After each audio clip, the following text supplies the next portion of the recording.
tere! Täna räägime natukene signaaliahelast ehk kuidas näiteks järjestada pedalboardil efekte niimoodi, et me saaks võimalikult hea tulemuse.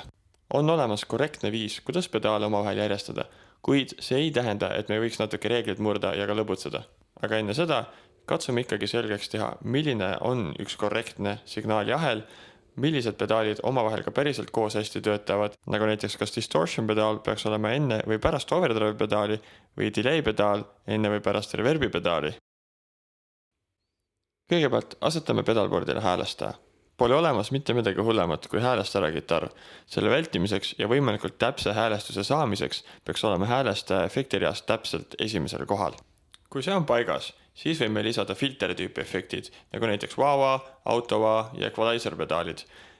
Siis kompressor oleks üsna hea mõte ning lõpupoole harmonizer, octaver, octafuzz, kõik sellised helikõrgust muutvad efektid. Kõik sellised efektid oleks tark asetada instrumendile võimalikult lähedale, sest nad töötavad ideaalselt ainult siis, kui see signaal, mis neisse läheb, on puhas ja ilma moonutuseta. Kui nüüd see wah-pedaal on pärast häälestajat paika pandud, räägime lähemalt mõnest teisest efektist. Natukene lähemalt ka kompressorist. Kompressor on selline pedaal, mis sobib väga hästi igasugustele kitaristidele, kes kasutavad hästi palju sõrmitsemistehnikat. Ta aitab dünaamikat võrdsustada ning tänu sellele võib ta asetada ka efektipedaali ahelas ettepoole, kuna ta ei mõjuta negatiivselt efekte, mis temal järgnevad. Aga pärast wah-pedaali sobib ta ka täitsa hästi.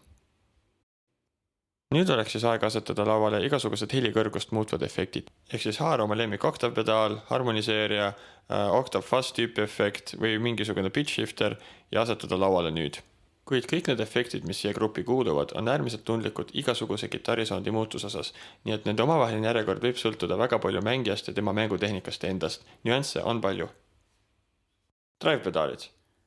Kui sul on olemas fuzz-pedaal, siis üldiselt võiksid selle nüüd asetada pedalboardile. Põhjus on tegelikult lihtne. Osad fuzz-pedaalid on isegi agressiivsemad kui distortion pedaalid. Tänu sellele oleks tähtis jälgida, et fuzzi läheks ikkagi võimalikult puhas signaal, et säilitada maksimaalne selgus. Nüüd asetame lauale distortion pedaali. Distortion pedaal sobib väga hästi kitarrisussteini pikendamiseks, kuid võime asendada ka selle praegu overdrive'iga ning panna distortioni hoopis overdrive järgi. Milline järjekord toimib igale mängijale paremini, see võiks olla iseenda otsustada. Järgmisena võib asetada lauale kõiksugused modulatsiooniefektid. Nendega on selles mõttes kõige lihtsam, kuna järjekord ei mängi nende puhul erilist rolli. Ainus asi, mida võiks meeles pidada, on see, et kui sinu efekti ahelasse kuulub tremolo või slicer tüüp efekt, siis see võiks minna pedalboardi järjekorda viimasena. Tavaliselt on töös üks modulatsiooniefekt korraga. Siinkohal oleks muidugi hea aeg reeglid murda ning panna kas või mitu korraga tööle või katsetada erinevaid kombinatsioone. Antud juhul paneme siia ühe phaseri, ühe choruspedaali ning sellest praegu piisab. Pärast modulatsiooniefekte jõuame lõpuks ajapõhiste efektide juurde. Traditsiooniline viis siin edasi liikumiseks oleks asetada delay pedaal enne reverbi pedaali. Reverbi pedaali mõte on anda ruumi sinu kogu kitarrisoundile, mitte ainult ühele konkreetsele efektile. Sellepärast peakski minema efekti ahela lõppu. Ja delay siinkohal võib vabalt mõjutada kõikide teiste efektide kombinatsioone. Tänu sellele ongi hea mõte panna enne reverbi. Kokkuvõttes võiks üks pedalboard selline välja näha. Me hetkel ei peatunud üldse looper ega booster tüüpi efektidel, sest nende asukoht on üsna kindel ja konkreetne, see kuulub efekti ahela lõppu. Kõikide teiste efektidega võib julgelt katsetada, tõstke asukohti ringi ning katsetage erinevate järjekordadega.